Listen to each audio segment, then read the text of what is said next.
Magandang araw mga kabertod. Ngayong araw nga mga kabertod ay may puntahan ako. Ayan, na-prepare ko na yung ating helmet mga kabertod. Dahil ay tayo po ay mag-withdraw tayo.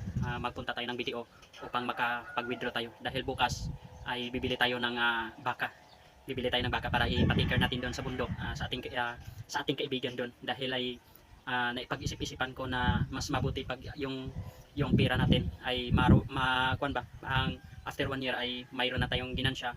Sobrang excited na ako mga kaberto dahil na ay ipakita ko sa inyo yung binigay ninyo sa akin.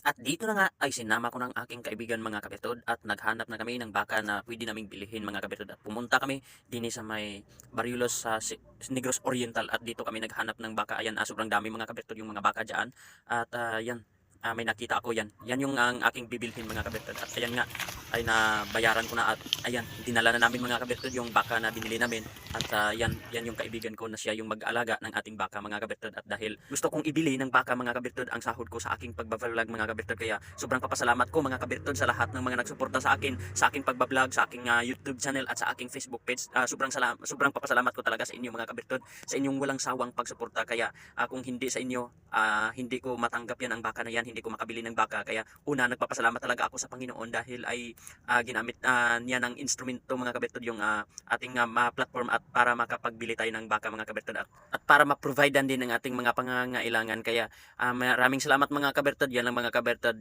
Bye bye. God bless. See you in my next video.